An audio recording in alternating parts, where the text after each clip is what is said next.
Good. Hi, my name is Franklin Kisiena, and it's been quite some time.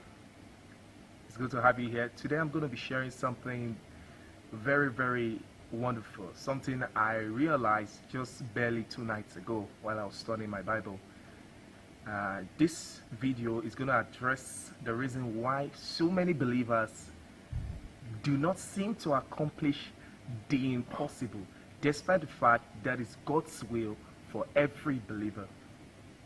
You see some believers engage in some activities expecting a supernatural result, and they get something else. They see some believers probably making some approach towards certain things, and the result is quite discouraging. This, I discover, is as a result of a certain factor that is missing in believers' lives. And this is because many believers do not know that there is one key to walking in the supernatural. And what is that? It is having God with you always, all the time. Did you get that? Having God with you always, all the time. I know so many of us are going to say, but yeah, we have God inside of us. The Holy Spirit is with us. Yeah, that is true. But there is one thing that allows God to come down and move on your behalf. There's one thing that moves the power of God, that moves the presence of God with you all the time. And what is that? The Bible made us to understand in John chapter 8, verse 29, Jesus Christ speaking. Let's open our Bibles there quickly, and we'll just read it directly from there. John chapter 8, the book of John, verses 29. I found it. And Jesus Christ said, "He who sent me is with me. The Father has not left me alone, for I always do those things that please him." Now that's the point I was trying to bring up all this while. For us to carry God with us all the time, which is the requirement for us to be able to do the impossible. For the Bible made us understand, Jesus Christ still speaking, that with man this might be impossible, but with God all things are possible. That is to say, you as a believer, despite having the Holy Spirit in you, having the presence, having the glory, having the power of God by your side, with you at all times, ensures that everything becomes what? Possible. That every mountain bows. The Bible made us to understand in the book of Psalms speaking, it said, "What is it that you mountains saw that made you skip like lambs?" It also said, "What is it that you oceans saw? What is it that you oceans saw that made you roll up like a sleeve of clothes?" They said it was because we saw the presence of God. That's what happens when God's presence is moving with a man at all the time. Mountains skip like lambs, as though they were running away in fear. Rivers roll away as a mother rolls a piece of cloth or the blanket off the bed. That's what happens when you have the presence of God with you at all the time.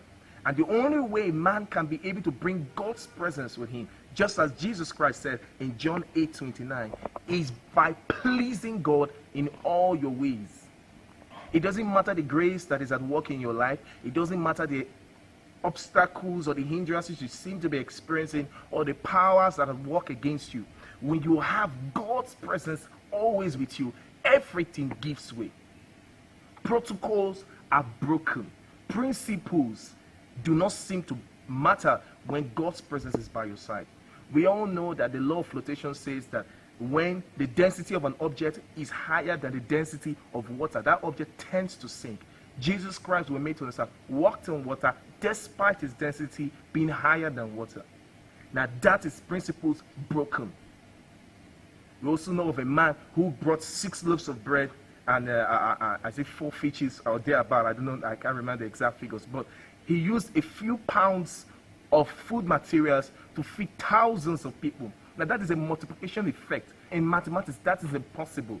You cannot use 6 loaves of bread or 5 loaves of bread and 2 fishes to feed 5,000 people.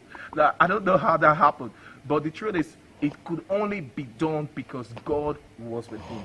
And Jesus Christ knew this. That's why he made it clear that the only reason why God remained with me was because my ways pleased him. I did that which pleased him. How do we please God? That's the question. The Bible made us understand in the book of Psalm that God grants the desires of the heart of the one who delightfully, or rather, who delights in him. That is to say, when you find the things of God as interest to you, that is to say, when God's interest becomes your interest, when your heart pants for God.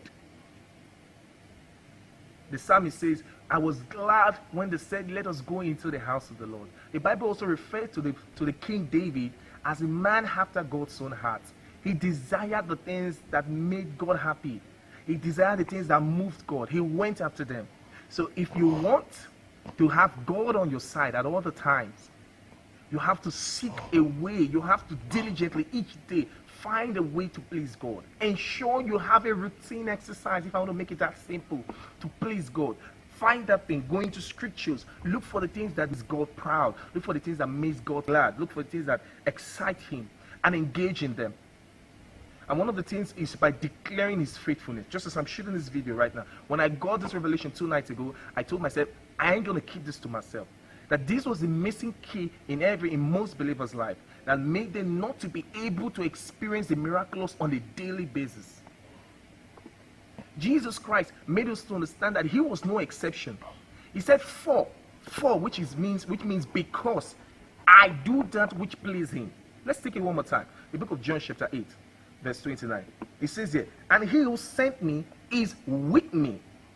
And then, the Father has not let me alone, for I always do those things that please him. Let me take it one more time. The Father has not left me alone, meaning he wasn't alone because he had God's presence with him. Why?